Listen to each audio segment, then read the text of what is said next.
One bourbon, one beer, one water.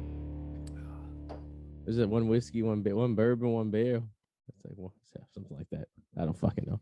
All right, we're live on Facebook. We can start the show. What's up, everybody? It's the Arty 84 show live here, episode 209. As always, Adam the Mallet to the left of me, or the right of you, depending on how you're looking at the screen. It is February the 10th.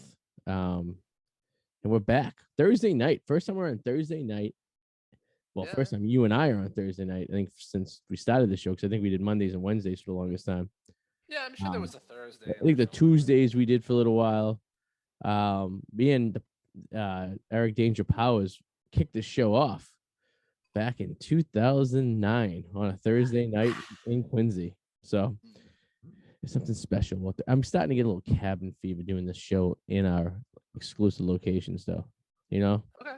Well, we talked about doing once a live show. We did, and then Omicron came and fucking slowed things down, but that just turned out to be a speed bump. So everything should now we could probably. I think we're in the clear, so I think we probably could figure something out real easily. So I'm down. I'm flexible. Yeah, just make it. Just get a little cabin fever sitting. You know what I mean? Like it's one thing about when you're out and drinking, and then you can, Yeah. I don't know, but before the show starts, I'll ask you, who do you think is going to win the Super Bowl, and who do you want to win the Super Bowl? I want the Bengals, but I'm going with the Rams. Okay. Yeah. Although I hate Cincinnati. I hate Ohio. I think it's kind of shitty. Right. But well, as you do, I just gotta go with the numbers. Every year in the show, I go and get my custom T-shirt for the team I'm gonna pick, so I can wear it to the Super Bowl. Right. As long as I'm not playing the Patriots. So I got my Arty 84, and judging by the colors, you could probably guess who I'm rooting for on Sunday. I never in my life thought I would own a Cincinnati Bengals T-shirt. I know. That's, right? Put that up there. There we go. I ordered that the night of the AFC Championship. I just got it today, so they're a little behind. So I got a question. Is there any scenario where you would get who would the Chiefs have to play for you to get a Chiefs shirt? Oh God. Yeah. Who would they have to play in the Super Bowl? It's funny you said that, because I do own a Seattle Seahawks Arty 84 T-shirt, which I got back when the Broncos played the Seahawks and won that year before the Patriots played them. So I thought that was kind of funny. Who the fuck would the Chiefs have to play for me to? Oh, I would say there's a good chance of me getting a Chiefs T-shirt, right? Okay. If Mahomes wasn't on the team. Okay. I think I don't really have a hatred for the Chiefs, to be honest with you, because I when I was a kid, my first fitted hat I ever got was the Kansas City Chiefs hat. Yeah, I just don't like Mahomes. You just hate the whole we're the new dynasty bullshit. Oh, the alleged new dynasty. Right? Yeah, you just didn't like that shit. I get it. Yeah, I hate the people Mahomes is around more than him. I think it's probably the reason I don't like him as much as I do, because I seen him over in the Pro Bowl. I seen some clips online and stuff, and he was hanging out with Mac Jones and who's the quarterback of the Chargers, the young kid, what's his face? I hate him. You don't like him? No, really? No, ever since they played the Patriots and he made that kind of snarky comment, he's like, because remember he had a bad game. He's like, well, they played man. Like we didn't practice for that. Almost like saying it like they were playing pussy-ish because they wouldn't let him throw. Mm-hmm. Like the way he commented about that, almost like it was pussy for them to play like that and not zone. Like I was just kind of dude, they can play that way. I don't think he's football smart. What is his name? He's kind of Herbert. Justin Herbert. Herbert. Yeah, he kind of reminds me of his mental ability is like a Ben Roethlisberger level. Like the things, you know what I mean? Like not too smart, like a big jock. I don't see him being good outside of that system because he likes to chuck the ball. They let him chuck it, just chuck it. Anywhere else, I'm not sure if he'd be good anywhere else. Yeah, and he's only in his second year too. You know, you got to give it a few years before these quarterbacks kind of pan out to what they're going to be, you know? I mean, they were 9-8. I mean, they talk about him like he's like the Messiah. You know what I mean? Like, I don't. I mean, last year they had a losing record. I mean, the Patriots in a rebuilding year were 9-8. So. In a rebuilding year, yes. Yeah. So I think the Chargers are not rebuilding. I think they're pretty much got a nice what they're going to play with for a few years. You know what I mean? I don't think they're going to be adding any pieces to that team. Okay, what if it was a Packers-Chiefs Super Bowl?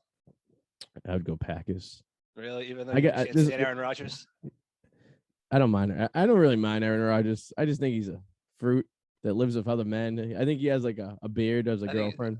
I think he's a dick. Doesn't make him a bad. Yeah, he's kind of a dick. But like, I have a thing in my heart against with the, and I know it. See, one jersey I know I can give you three shirts I will never get. The hell would have to freeze over before the Chiefs. I would get a Chiefs t-shirt before these three teams.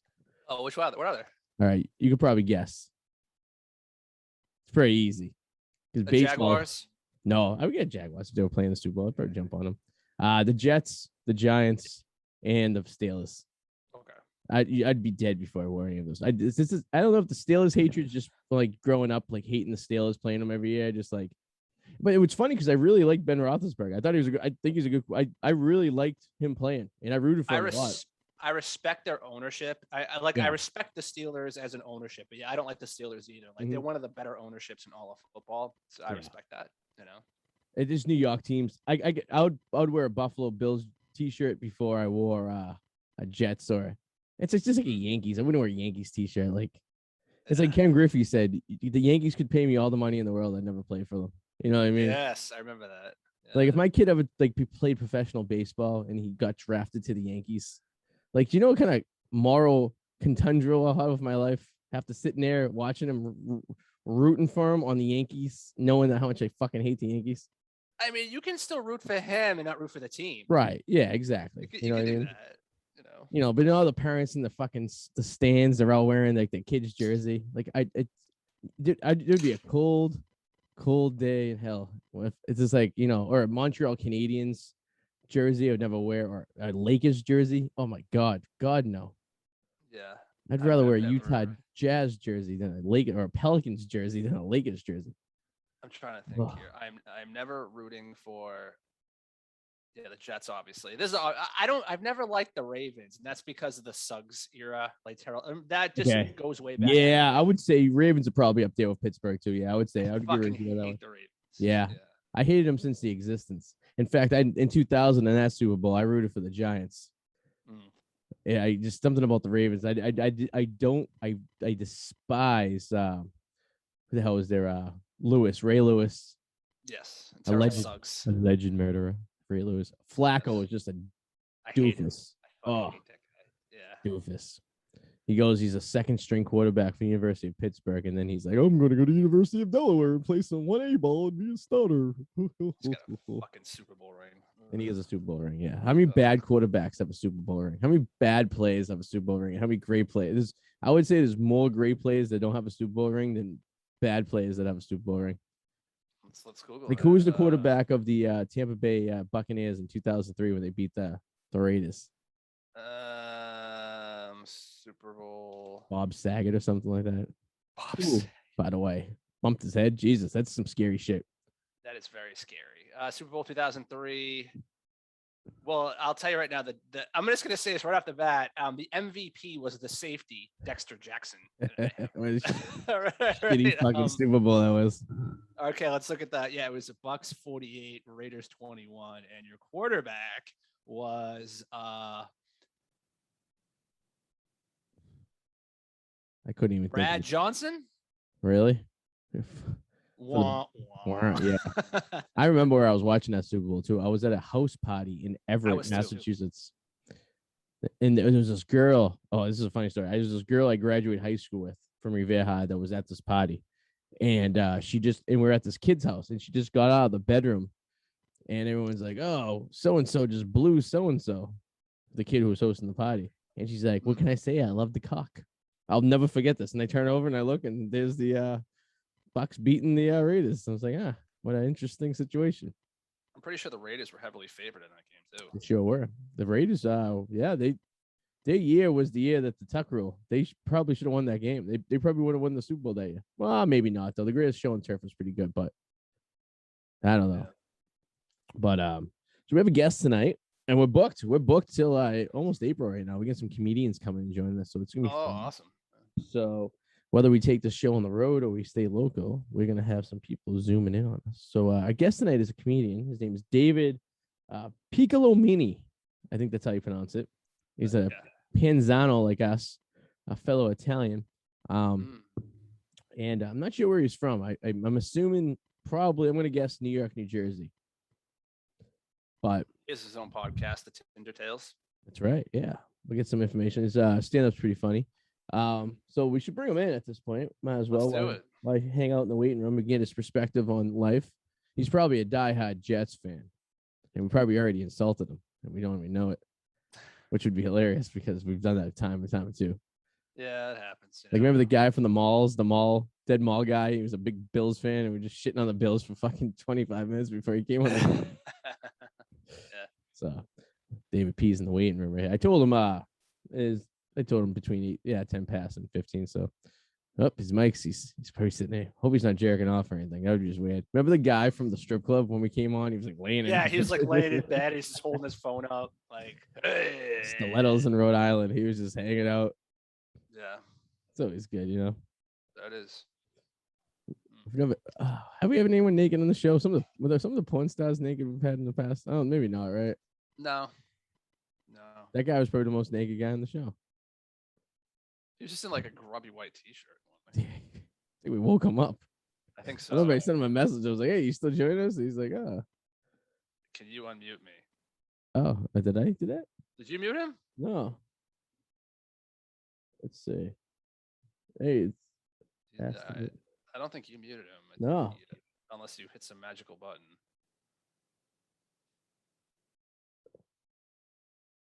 That's on. I think that's on you, sir. If you can hear me. I think you just got to hit your little mic, or you're free to go. Watch, the video's going to come up. It's going to be a gaping asshole. It's saying the host won't let me unmute. Interesting. Damn it, Arty.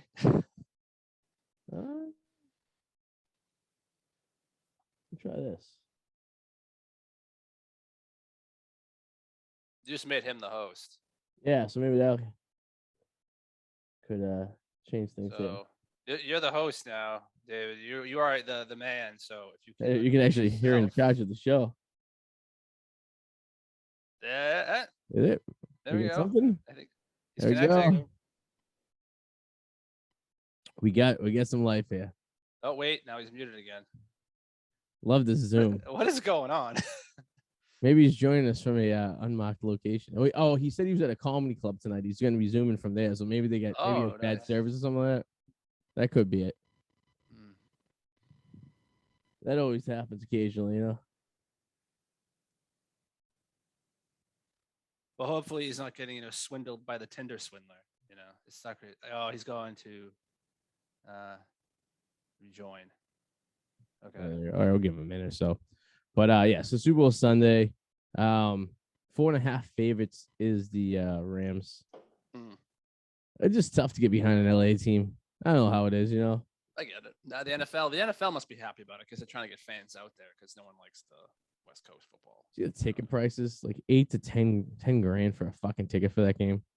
It's kind of like that every year, though, right? Yeah, but not really, though. I mean, but you don't understand. That's probably like for like a suite, right? I know they were showing like these $1 million suites you could rent for the game, like a company could buy out, whatever. Like that.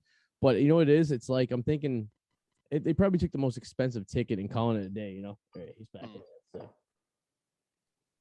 Because I've been to a couple of Super Bowls, but price has been nothing like that. You know what I mean? But it is LA, so they obviously inflate everything. I feel bad because like Cincinnati, it's a blue collar town. You know, a lot of people probably don't have the dough to spend to go to a Super Bowl, but it's true. It's probably like their, the life savings to go out there to LA to go see a game and. Oh, no. Hello, Dave. I can hear you. What's up, brother? How you doing? Hey, Dave. What up? Hey. Hello. So yeah, you literally caught me. Someone. I was trying to find like a spot that's quiet. Yeah. Do this from because I'm in a winery that we're doing a comedy show at. It's really fun.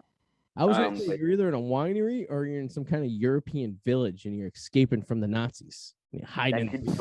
That could also be a winery. It could be true. Yeah, you're right. Most wineries just do look like Anne Frank's attic for sure. I like the knotted pine behind you. It's a real rusted look. Yeah. No, complete with the plaid shirt I'm wearing and the cap. Right. I'm ready to chop some wood, guys. Let's do it. Now, I would say, not knowing where you are, but you're probably not. I would say by the looks of you, you're like in the woods of Vermont somewhere, but you're probably not. No, you're right. That's also the beard doing a lot of that effort too.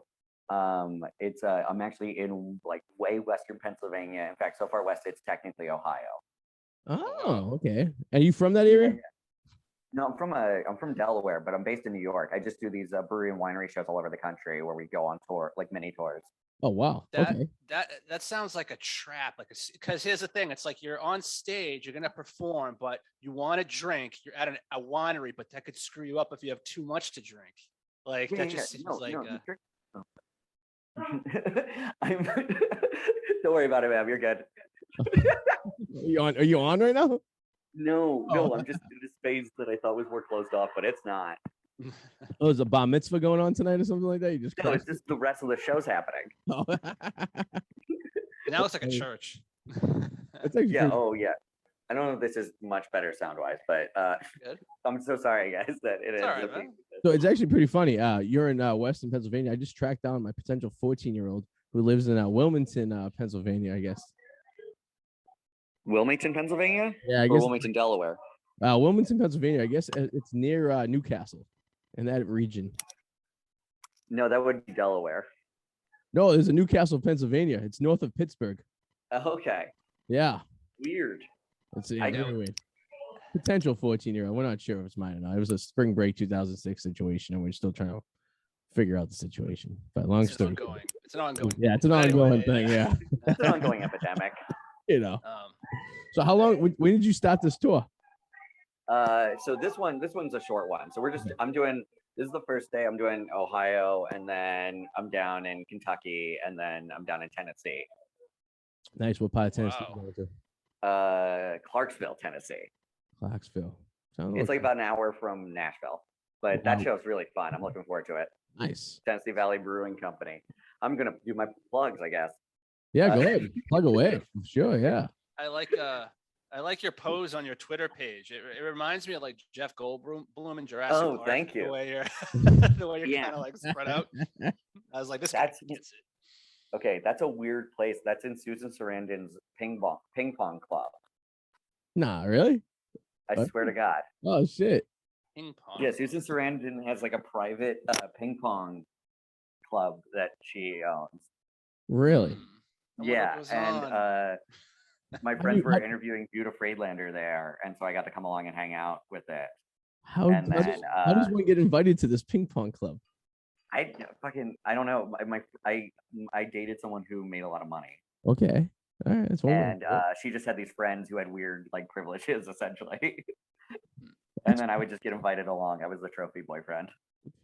That's the way to do it. I had nothing against that. I encourage that, and more men should do the same. It's literally men just have to learn like 4 skills as a man. If you can learn like 4 skills, you can get a rich girlfriend. Okay. Do you want to share the skills with us? Maybe we'll be able to learn this. Okay. Stand-up comedy, not the funny one, but I'm a pretty good cook. Yes. Being a great cook. I've always said if you could just learn how to cook one good meal, just one really good go-to. Like a good third date meal where you're like, look, he can provide. Nice. Yep. And you're a pals down anyway, so Italian's not a cook anyway, so. Oh, exactly. Well, actually, it's weird. The Italian side of my family, like I have like an Italian side and then just like English, European mutt side. Yep. And the Italian side doesn't know how to season shit. It's wild. Oh, that's funny. It's upsetting. They're so Baptist and so Italian, and yet none of them can cook for shit. Oh shit. It's like those are supposed to be 2 of the best American food groups, right? Like soul food and Italian. Yeah. Right. So comedy, cooking. What's the other things we should know? Because there's a lot of. Oh, I can sing. I can sing. Ooh, okay. Yeah, I was a musical theater dork, so I learned how to sing from doing. Do you have a Bengals thing in your background? Yeah. So we started the show off. Every year I pick a team to win the Super Bowl once they get into the Super Bowl. And I get a custom T-shirt. So it's the Arty 84. Oh, that's awesome. Okay, so I have a funny story about the Bengals. Okay, yeah. When I was 13, I was not a sports kid at all. So my friends told me, they sat me down. They're like, "You have to pick a favorite football team. It's driving us crazy. You don't have one." Yeah. And they expect me to pick the Eagles because that's where I'm close to. And I asked them. I go at 13. I'm like, "What's the worst team?" You're like, I don't know, the Bengals. I was like, that's my favorite team now. There you That's go. my life. And look at you. Now you're an OG. That they're in the Super Bowl. I did a 20-year bit. I didn't know I was gonna do. That's a commitment right there. You committed to the joke for 20 years.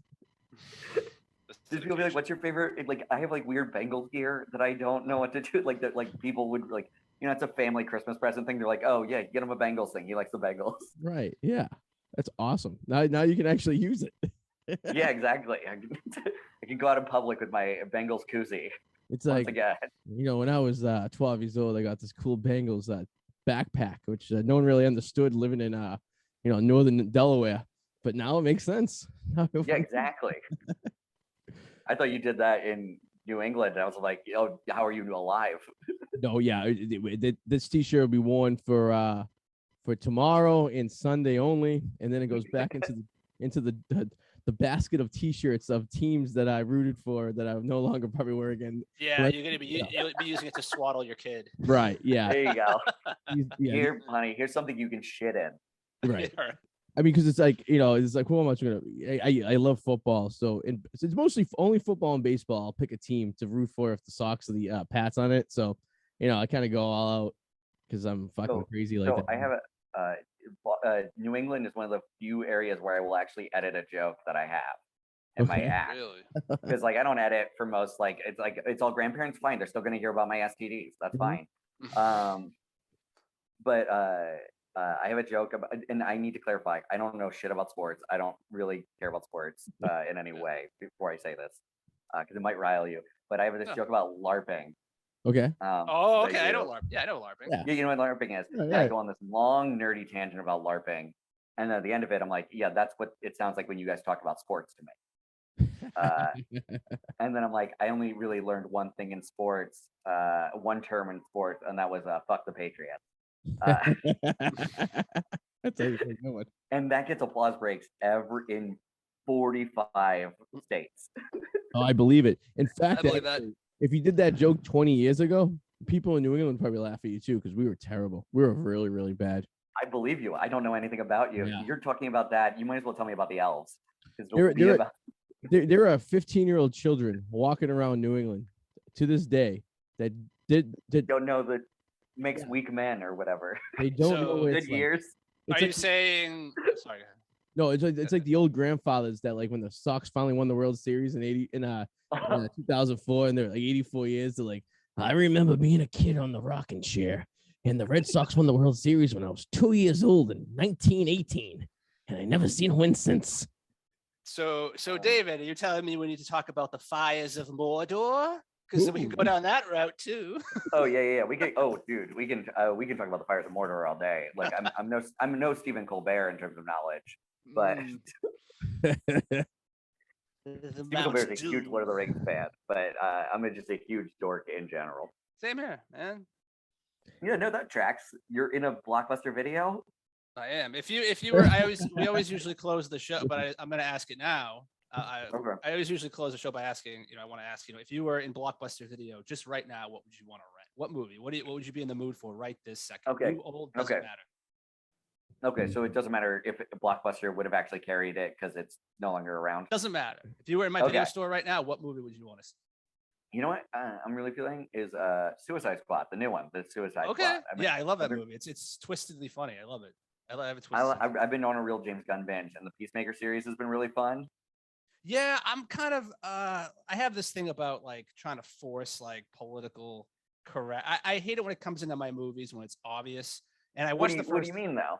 Like, I mean, because at that you still watch Star Wars because that's like pretty obviously about. It's getting like they're forcing the whole like gender. Like I just kind of like the gender balance. Like is the CIA too gender balanced or whatever? Or like I'm confused about that one.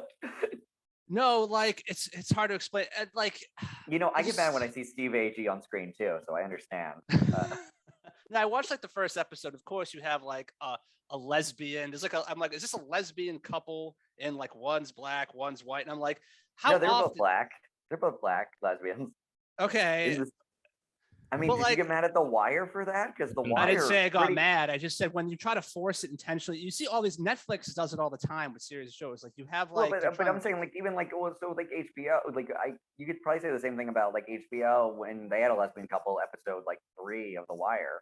Or like, yeah, but that's like more. It feels more natural. It's like if you go back in the '90s in movies, like it does. What are you laughing? Like go back to like. That's just like a funny thing to say. Like it feels more natural. No. Let me give you an example. Let's take Aliens and Terminator 2. Like Linda Hamilton, badass. Sigourney Weaver, badass, right? Yeah. It didn't feel like I don't need a man. Like I feel like there's just this sort of like those were natural badasses. It felt natural. I wasn't thinking like, oh my God, this is such a political push. Like, but I mean, this is, by the way, nothing's going to be funny about this conversation. Okay. Yeah, that's not important for this. Perfect. No, it's more along the lines of like the idea of just like, or were you not filtering it through that cultural lens the first time you would have seen it? That's a possibility. I thought of that. That is a very real possibility. It also have you seen The Old Guard? Back then, but have like you seen I The felt Old like Guard? I saw The Old Guard.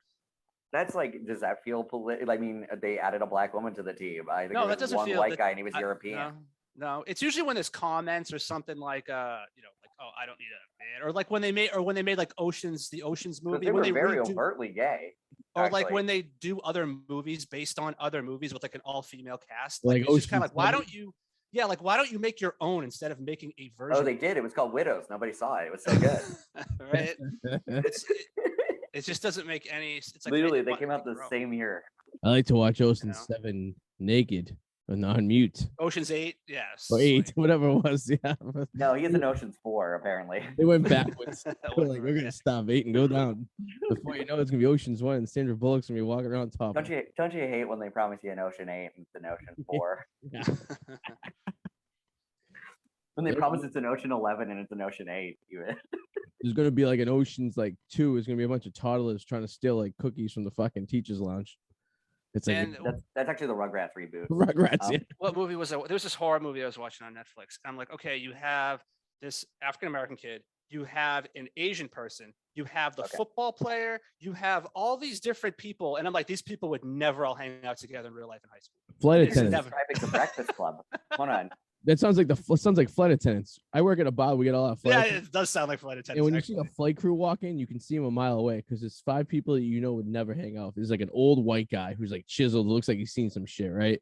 And then you'll have like these young girls. You have like maybe a young black girl, but then you have an older white woman who's like a seasoned flight attendant.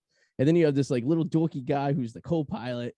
And then you have maybe like some like like an Asian or a Spanish girl or someone who's just like new to the crew. One other. Is that what you're saying? File for miscellaneous. Yeah, it was like a mix of something, and you sit there and it's like, these 5 people I don't think would ever have a hangout because you see the old guy and they just sit there so awkwardly. They'll have conversations like they have. I'm really bummed for you guys in your non-multiracial crews that you don't hang out with. They're really fun. You should like try it.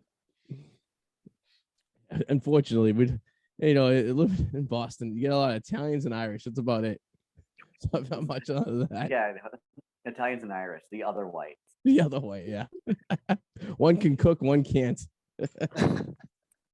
One the food tastes good, and the other one's if you like potato and corned beef once a year. No, one can fight, and the others have knives and guns. Yeah, one can fight, and one will hire someone to throw you in the back of a Cadillac and drive you around town for a few hours. One doesn't have to do anything.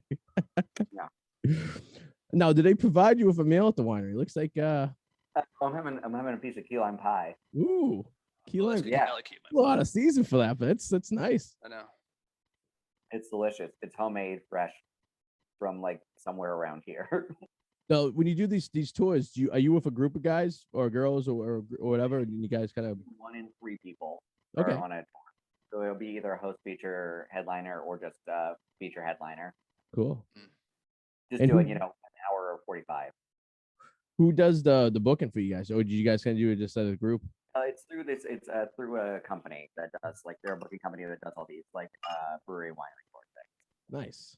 Heron Entertainment. I think he does he does one in like Nashua. Okay. I just like when someone I didn't realize it, but you totally how'd you get that to me? What do you mean? You do you do stand up, dude? I do. Yes. Yeah. So you gave me a look of how'd you get that? No, it was like no, because it's such like this like mini tour around like wineries and stuff like this. It's like because like up in Boston, like there's people that'll go around and they'll bounce around like breweries. They do a brewery tour, stuff like that. They'll bounce. Boston's home of the original like home headliners. Yeah, like you had all the guys like Steve Sweeney and all those dudes. Right. Who they just stayed in the area before like Rogan and Marin, Louis, and all those people were like. A lot of them are still here. Like that's what I'm saying. Clark, Lenny Clark doesn't leave. He's up at Saugus the Prince like at least once a month. You know what I mean? Oh yeah, exactly. He does it in front of his people. He's right. Like Bob Marley basically stole it and just does that in Maine now. Right, exactly. He's at Selfies in Portland all the time. You know, he goes to the Kowloon and Saugus occasionally when they do something. Yeah, he just pop in, you know, or then he'll sell out like a theater, like a huge theater, like 5 nights in a row.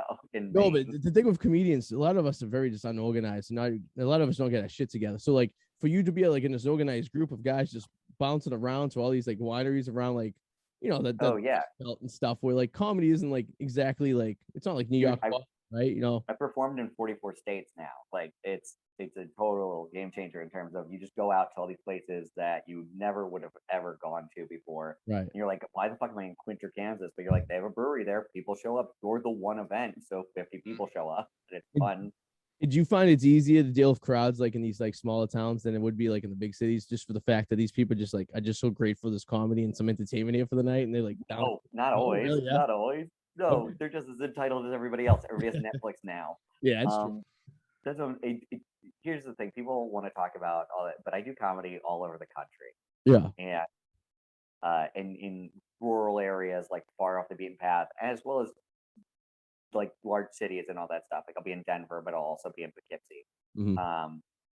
And then the place next to Poughkeepsie that no one's ever heard of. Yeah, right. And so like Fishkill, New York. They're all nice. Just what? Yeah. Horse Death, Nevada. Like you know, it's just weird. Like I don't know if this is safe at all.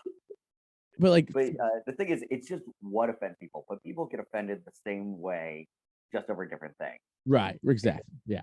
Comedy clubs aren't what they were, you know, 15, 20 years ago. Yeah, they were. I mean, what do you mean by that? Like, well, so basically, like when I first started, you know, 15 years ago in college and stuff, like the comedy club was like it was like the only free area where you could kind of just tell jokes and say stuff. And yeah, some people would get offended, but you know, if they're offended, you know, I apologize, you're offended by it, but you're in the comedy, you know, what you're getting into when you get into the place, right? So if it's people telling jokes and stuff, it's kind of like and I'm not saying being like brutal or being mean or being like really, really like angry, right? I'm just talking about you say a joke that some people might find funny, some don't, but it's like within that bubble, right? So like you know what you're getting into going into the comedy club. And like as years have evolved, it seems like that bubble has now like it's gone now. Like so people will be like I mean, no, but like it's the same everywhere. It's just over certain things. And also that bubble wasn't there necessarily for long periods of time, like in the 80s or something. If you joked about like AIDS in anything other than those guys should die or whatever, then people get very tense and uncomfortable about it. It's always been that way. I mean, Lenny Bruce literally got arrested for being on stage for being too offensive. No, for sure. Yeah. But like I'm saying, like now it's just like I found like even the thing is I like obviously if you haven't put it together, I'm definitely more on the liberal side of things, but I talk about like I literally have an 8-minute chunk about STDs that is just sexual health and education that is very funny, but like it's very much based around the idea of like destigmatizing all that stuff. And I do that, and then I'll watch conservative crowds just like tense up on me just because they're like, I don't know if that's okay to talk about. Yeah, I guess so. But yeah. I mean, but so I'm saying it's that's everywhere. People just feel like their opinions are more important. I say on a podcast. No, but the problem is, it's like people go into a comedy club and think that like the comedy should be exactly the way they want it to be, and that's not right. A comedy club should be an open forum. So like when you go into a comedy club, the people in the 80s just basically didn't have a cell phone to write a review of a website of. Yeah. They would give a comment card, and the owner could go, "Yeah, we're looking at comment cards," or "Fuck them," and side with the comics, and that's on the owner. But yeah, I mean, people are crazy. Overall, like 50% of the population has under a below average IQ. Oh yeah, I mean that's get without Like, saying. if you want people to be responsible for themselves, we have to teach so much more than math. Like,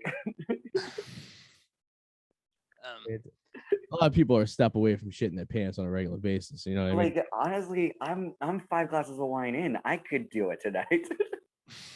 You never, you never know what kind of crowd you're gonna get either, too. Especially in those. I'm really excited. If I'm still on this podcast and I shit my pants, I'll be like, how did I shit my pants on this Blockbuster? Clear it up and out. Well, there's nobody in here. Don't worry about it. There's a good spot How did for I you. shit my pants so hard I time traveled? You got some good movies behind me that no one wants. Jeff in Real Life, or we can watch The Collector. We got some Jeff in Real Life. Oh my God, The Collector. Dust that off. I got a question though. Your Tinder Tales podcast. I see you haven't posted like almost a year. Yes, I think it's actually really cool. Are you gonna get back to that? I don't know. I mean, I did it for 5 years. I liked doing it. I had fun doing it. Like, it's a great concept. I love it. Thanks. I found it personally, and this is a concept I'm sure you guys will love. I found personally it's hard for a man to get into like the dating advice thing unless they are very traditional. Okay, yeah, I see that. Yeah, because women crush it there because women want to hear from a woman. A lot of times they want to at least hear one woman's perspective on the show, and then guys want to hear a woman talk about her fucking. Then if it's a good podcast, even better. Well, when it comes to stuff like Tinder back in the day, I remember thinking like, okay, when I would go on a Tinder date back in the day, I would always like it if the date went good or went bad. If it was just middling, it kind of sucked because at least if it's bad, I have a story. You know what I mean? Yep. If it's bad, I got a story. If it's good, it was good. You know, you want to hear a crazy bad dating story? Oh yeah, always love them. Yeah. Oh, same here. So one time I matched with this girl on Tinder, and like that day the text chemistry was so good that we were like, we're going on a date tonight. So we meet up at 10 p.m. at a bar in Brooklyn, and then as we're having our first drink, like 20 minutes into the date, she goes, "Hey, I gotta let you know, I'm like very high right now because." This date, yeah, all right. I took 3. She took 3 edibles. Oh Jesus! So I was like, "Did you want me to like call 911? I don't know what to like. What do you?" Which is impressive. Which is like, there you go. Yeah. She said they were like only 5 milligram, but I think she was wrong. I think they were like 15. Okay. So what happened? Did you? So that's like 3 times as wrong. Like 15 or 45 that's crazy. So like 15 minutes go by and she's like, actually, you know what? I'm not good. I'm too high. I got to get out of here. And I swear to God, I was like, hey, listen, if you're not having fun. Right. Yeah. Not holding you. You can just tell me that. You don't have to pretend to like, and she goes, no, I swear it's the drugs, and gets up out of the booth, walks 2 steps, and then falls head first backwards onto the bar floor. Oh. I got to deal with the emergency. Oh no blood. That's good. She but it is like a hard stone floor. She just boom, and I was like, whoa, no. Yeah, and I sit her back in there, and I'm trying to get her an Uber, and I'm asking her what her address is, but she doesn't want to tell me. Yeah, because she doesn't want you to, kidnap her in the middle of the night, allegedly. Yeah, exactly. I'm like, no, that's exactly. She was just like, I don't know you, and I'm like, this is not how I wanted the date to go. Like, I didn't root for you. Like, come on, like, please. Like I text you thinking at 10 o'clock at night I'm gonna get laid, and now I hear I'm a fucking medical assistant to you. Exactly. I'm like, frankly, you repeat yourself. If we're being honest. Terrible. Oh God. And so she goes. I get her address to Uber, and we're outside and we're waiting, and then it hits her again, and she falls over again. This time I did try to hold her up, but I'm a very small person, and she was like 5'10", and a couple pounds more than me. So it's just like, nope, sorry. There were some people that still try to close that deal and be like, hey, do you mind signing this slip right here saying you consent to anything that goes on tonight, just in case this comes back and bites? Just in case, she fell on the ground. We were not getting an Uber. I called 911 at that point. Yeah, I was right. like, all right. Yeah, maybe some guy who's working part-time is not the guy who should be bringing you home right now. Maybe we should get some medical advance to help you. Exactly. That was the worst part is I was like, how do I convince this girl that maybe I should go with you because I don't trust an Uber driver right now. Right. And you might pass out. Like, yeah. I don't know how, like, do you have a roommate that we can text or like? I got an Uber for a drunk girl I used to work with at the bar once, and I'm always against giving people Ubers because I just I just don't believe in it. I go, you just figure it out yourself or something, because they get always, I don't want anything to, I don't need a paper trail coming back to me. So this girl was hammered, so she fell asleep in the back of the fucking Uber. Oh my God. Her father was like a mobster type guy. So the Uber driver is probably, he's not from around here. He's a foreigner, obviously, and he's working, and he's just trying to make a living here. And this poor guy has to drive this girl like 35 miles north of Boston to her house. Pulls into the driveway. She's passed out. He's trying to wake her up. So the only number he has is the number that I gave him that's on my Uber account. So he's calling me, and I'm like, well, what do you want me to do? I don't have her number. I don't have her house number. I go, can you wake her up and stuff? And he's like, I cannot wake her up. Meanwhile, the mobster father's coming out and sees his passed out daughter in the back of a car of a guy that he doesn't know. This poor sap is just trying to. Oh my God. And I can hear him arguing, yelling back. I'm like, oh my God, this poor guy might get knocked out by the father because his daughter's drunk as a skunk in the back of the car. And that's the last time. And every time someone asks me to put a Uber, I go, sorry, I can't do it. I go, I just don't, and I'm on the phone listening to this entire thing. So I'm a third party witness to whatever the hell's going on right there, right? You're like, oh, I might be part of a trial. Yeah, but I don't need to be a witness for this. I'm just trying to be a nice guy. Yeah, you're the guy with all of his Uber information too. Exactly, right? It's like, all right, how am I going to explain this? Like, well, why was the girl drunk? I'm like, I worked with her. What did you do to her? I'm like, I didn't do anything. I put her in a car. I thought she was going to get home safe. I gave it to a stranger. In a bar. What did I do to her? Right, exactly. I got a good Tinder date story for you. I have a few, but for the sake of time, I'll tell one. All right. So I meet this girl off Tinder. I meet her at this bar. I show up. She's already drunk. So right out of the gate, we're firing on all cylinders. Hell yeah. She's already drunk, right? So we're talking a little bit and talking. Yeah, you want to be the kind of guy that like girl's like, I'm gonna need a couple drinks before I do this. I'm like, fuck this. I already knew this was gonna be bad. It was already going in a direction here. So we're talking. He's gonna show off his VHS collection. I can already feel it. And then we're talking. She's like, "Do you think I need implants?" She pulls out her tit at the bar, right? Hell yeah, this girl rules. The bartender's like, the bartender's like, you can't fucking do that, right? I'm not drunk, right? Here's the thing, I'm not like drunk, so it's like I can't. Exactly. So I'm like, what the fuck is going on? All right. So we're talking, and then eventually she's like, I gotta go to my mom. She's like, I don't have my car. I'm gonna go. I guess her mother is a part-time bartender and isn't too far away, and she's gonna wait for her mom to get off of work because she doesn't have. Well, that explains how she got hammered.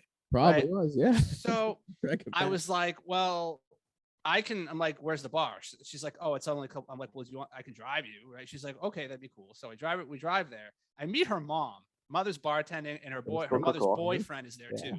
We're talking about, and then I'm like, hi, this is kind of weird. She's like, this is not weird at all. My mother's probably going to ask you your cock size and all that stuff, and it was just really weird. So then I'm like, well, where are you going? Pulls her tits out at the bar, right? I'm like, well, showing her. You're just gonna. Mom, you think I need a boob job?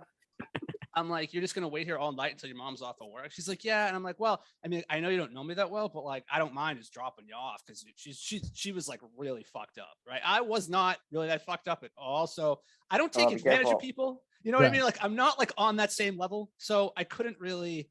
No, it's just like, and I wouldn't have driven, you know. Oh my God, thank God. I was worried a butt was about to show up in that sentence.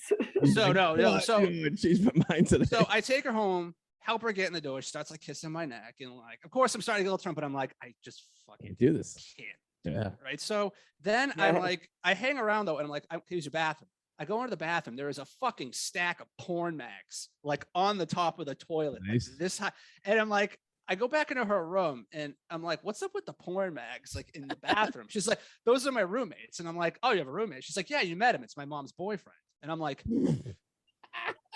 This girl rules. What are you talking about? This girl's awesome. Why have I would have ruled if I was also drunk. But again, I'm not gonna fuck a drunk girl when I am not drunk. Like no, absolutely. Look, that's the mother. Ask her if she has any tequila. Yeah, right. But chug it Animal House style. You could have banged the mom because obviously the roommate who's her mother's boyfriend probably bangs her on the side. I was too sober for it to seem normal. And then, but the second one, long story short, she gets hammered, and then she's like, my best friend's having a party. Let's go. And I take her there, and we walk in, and her best friend immediately walks up to her and goes, what the fuck are you doing here? Oh. And I'm like, oh, I thought this was your best friend. And it started this whole fucking scene, and then I had to get her out of there. Oh my God. Yeah, it was, oh my God. But that's just the short version because I didn't want to think of it. I'm really excited for that first girl, for you to fall in love with her, and then her to sell all your stuff for OxyContin. Right. That sounds about right. I was rooting for you to bang the mom. Was the mom good looking at all, or was she like a little rough around? Battle-worn. You could tell when she was younger, she might have been a looker. Her mother. Yeah. Like, she was battle-worn. Can I just can I get a town? Just a town, and just from my knowledge, I'm just curious what town. I don't want to know the name or anything. What? Everett. Right. David, you know anything about Everett? That explains Everett. In that oh yeah, no, I've not been to Everett specifically. Every big city has their Everett. Right. Exactly. Yes. So it's exactly what you would imagine it to be. So yeah, 100%. I know exactly what you're talking about. Yeah, it's nothing bad. There's nothing wrong with that. The Tinder thing. I mean, listen. Yeah, there's like reasons to go to Camden or whatever. Right.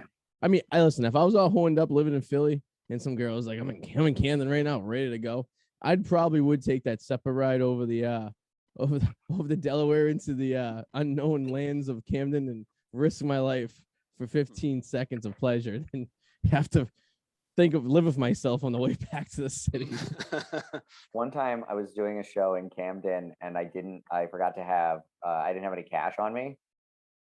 And I didn't, and all the bridges there cost money. And I was freaking out because I was like, and I was such a young, dumb kid from the suburbs that I was like looking around for an ATM in Camden. Oh God. Oh no. Oh. And you still obviously I couldn't find any because there were no ATMs around. Right. They were all stolen or destroyed or whatever, not around. And so I kept driving by the same prostitute like 4 times to the point where she just thought it was a John who was trying to work up the nerve to get a prostitute. For a minute, I thought you were going to ask if she had change. And you were like, honestly, I was like, do you accept Venmo and do you have change? I will. This lady does. Listen, I'll pay $30 for a $25 blowjob if I can get $5 cash back.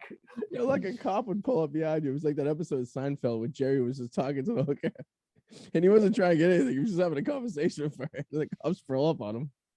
Yeah, I didn't know if I just swipe a credit card down her ass or something. See if that works. Little sludge on it.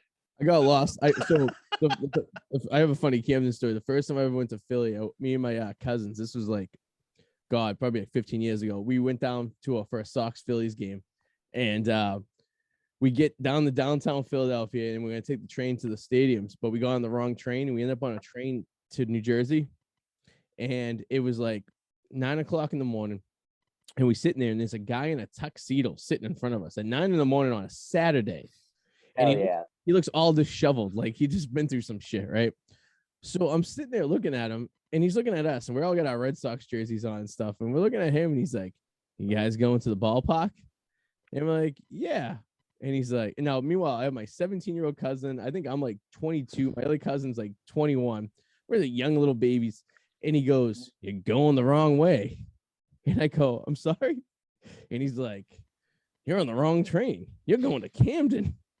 And I go, and I knew Camden a little bit from watching the news. And I'm like, yeah. And my other cousin's like, "What was that?" I go, "Uh-oh." And he's like, "Yeah." And then he just took a brown paper bag of booze and swung it back. And I go, "Okay." So next stop, Camden. So I'm like, all right. So I'm like, all right, let's get off the train, wait for the next train, go back into the city and try to go the right way. So we're sitting there, and at 9:00 in the morning, I seen some characters at that train station. And I was like, wow, did I just endanger, all the males in my family in this train station in Camden, New Jersey on a Saturday morning? Saturday morning, it's only no one there is not on drugs at 8 a.m. on a Saturday. Yeah, they're still sleeping, hopefully, you would think. No, or they're up from the night before. Oh, they're up from the yeah, exactly. But I always wondered to this day, and this was in 2007, where the man in the tuxedo ended up. Why was he in a tuxedo at 9:00 in the morning on a train to Camden? I just don't know. I keep me up at night sometimes. I'm wondering where tuxedo man. I thought he was a limo driver. It's just he ran out of gas and he was like, "Fuck it, I'm leaving the limo there. I'm going home." Yeah. Fuck it. I'm going to Camden. I'll pick it up in the morning.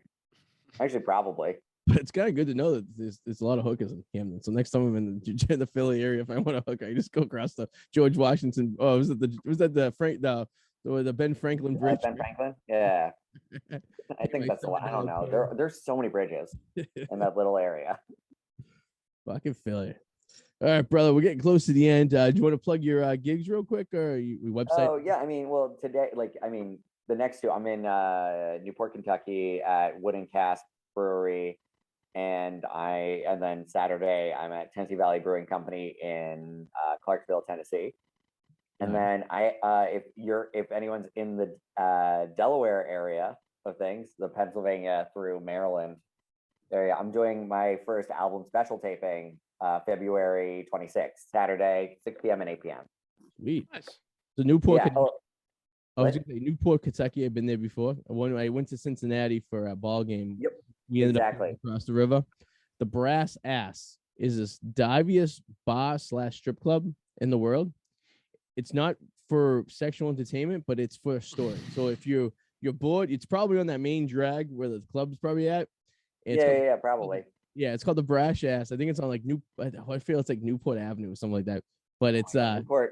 You feel the difference as you go over that bridge. You're like, here is where a city is funded and a place is not. I took this was like 2012, real quick. I took a cab from Cincinnati. No, it's 2010 from Cincinnati because I didn't have Uber yet. From Cincinnati to Newport because everyone in Cincinnati was like, if you want to hang out and have a good time tonight, go to Newport, Kentucky. So I'm like, all right, cool. So I did that and I took a cab. They just knew you were such a dirtbag. Yeah, I was like, all right, this is gonna be a great time. So I between the Brass Ass and the Brass Donkey, which rest in peace, Brass Donkey, out of business, ripped down, no longer there. I had a decent time, but I couldn't find a cab to take me back to Cincinnati because none of the cabbies wanted to cross the bridge. So I had to walk from fucking Newport, Kentucky, over the bridge to downtown Cincinnati to find my way back to the hotel room. So, Jesus Christ. Thank the Lord I survived that journey, but it is what it is. But David, thank you. My album taping. Saturday, February 26th. I'm gonna do it. I'm taping it and I'm filming it too. Nice. And I'm going to be. I found out. I did some research, and I'm pretty sure I'm the first special ever filmed in Delaware. Oh, sweet! That's pretty cool. Yes. Wow. So I'm doing it at the Wilmington Drama League. I'm doing it at a small theater in Delaware. Nice. Well, everyone, check that out if you're in the Delaware. Delaware. Every time I think of Delaware, I just think of fucking Wayne's World when it's like, hey, we're in Delaware. That's the one. There you go. Delaware. All right, Dave. Thank you for joining us tonight. Have a good night. Yeah, it was nice meeting you, man. Later. Nice meeting you guys. Have a good one. Yeah, you too, man. See ya. What's happening? There we go. Boom. You know what? I gotta tell you, nothing makes my day more than when you come confrontational guests. Like I live for a while. What do you mean? Since you became confrontational for guests. You weren't totally but you were getting there. It would have taken a little more, but I would. If I put some gasoline in that fire, that would have been an encouragement. No, it wouldn't have, because then it got redirected to like actual funny stuff. But right, yeah, I wasn't offended with my thoughts. I just wish I don't like when people at least listen to what I have to say. Be like, no, listen, like, then you can say something. But that entertains me. I don't like when people interject. I like poking the bear. I don't want to be the bear being poked, but I like to sit back and just watch the bear. I enjoyed him. He's a nice guy. Yeah. Hashtag. No angry at him tonight, but no. Nothing there. That was nothing. I don't know. I forgot about it until you just said that. I was complete. I didn't forget about it. I was thinking about the rest of the show. There's gonna be another outburst. I was like, ooh. No. I was like, ooh, this could be interesting. It's funny. I am more like on the show than like how you are in the office. Yeah. You're more fired up in the office. I am more docile in the office. On the show, I get more animated about certain things. Well, I tend to get more fired up with people I know than strangers. I don't usually outlash at strangers I don't know. That wasn't an outlash, though. No, I'm not saying you did this time. I'm saying that. Yeah. Well, no, but those times I did outlash were poked hard. That was because I will sit there for a certain amount of time quietly. No, there's nothing wrong with that. No, until it's like that chick, like that chick. Like, oh my god, just like the best part about that chick is it went over to another show that we were recording. I know, 2-part series because it started off playful. I remember it starting off playful and fun, and then it crossed a line at some point, and I forget. I wish I could remember what it was about. I really wish I could. Because it was on it was on that show, Who Wants to Be the Next Podcast, next co-host, right? That was the show that we did afterwards. Yeah. God, I forget his name, but he was He was cool. What was his name? Yeah. I want to see if that's search. Be the next podcast or be the next co-host. Searching for the next co-host. Searching for a co-host. Searching for a co-host. I think was the name of the show. Excuse me. He was a good shit. It was like something like Eric K or something like that, or like. Yeah. But long story short, we had him on our show, and he was like, "Oh, do you mind being a guest on my show after? Would you record in one of the sound studios in the studio?" I'm like, "Yeah, sure, it'd be cool." And then I'm like, "You hung out," and the girl's like, and he's like, "Oh, you want to come too?" It was the girl from Alaska. I don't remember her name for the life of me. I would have to. I will say, up until that point, I was confident I was going to sleep with her. Yeah, I'm not kidding. Up until that point, I'm like, there's some playful banter going on here, and then it turned. It took a turn, and it got. Yeah. I don't get uncomfortable. When people are uncomfortable around me, I actually live for that because I'm a sick fuck. Oh, I know you do. I will throw fuel on a fire to see two people uncomfortable and go at it. It's because for me, as long as I'm not involved in it, I enjoy it thoroughly. Oh, I don't feel uncomfortable in those situations. I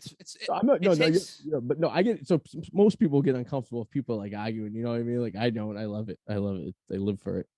I if it's with me, I don't feel uncomfortable. If it depends but it can be if it's around me and it's something else, I can feel uncomfortable. Yeah. Like if it's a topic I just really don't want to hear about, it's kind of weird. Like I'm just like, I really don't want to be involved in this. Right. I just kind of want to leave. That's a little odd. I don't need to be here. No, but fucking A. Yeah, we'll look it up. It's in our archives. It's back in the 2017-ish. Yeah. Be like February or like January 2017. If you're interested in listening to the story, but it is what it is. So yeah, like I said, are you plugging anything? Anything you want to plug? No, not really. No. You have any videos going on the potato coming up? Or? I've been editing. I've been doing a lot of editing, but I'm going to be delaying a lot of that more because I'm using a lot of my free time, like doing analytic stuff and trying to build passive income through cryptocurrency and doing stuff like that. And I have fun in that. So a lot of time is going into studying charts and I noticed. I see a lot of I see a lot of line charts on your computer sometimes. So. Yeah, like I'm really getting deep into that because I'm a little bit onto something, but like I am not pulling the trigger yet. I need some more data, but like I love analyzing data. I've always liked analyzing data, and I think I can build some stuff here. So I find that fun too, and I find YouTube fun. But YouTube's never going to earn me passive income. So if I can do something I enjoy and earn passive income, I'm going to do it. And I'm on to a few little things here that I have to test. But I'm not. I'm going through some testing things that I'm doing on the weekends with some of this stuff, but like it's a lot of gray area, and I'm just kind of going lightly into certain things because I don't want to fuck up. Right on.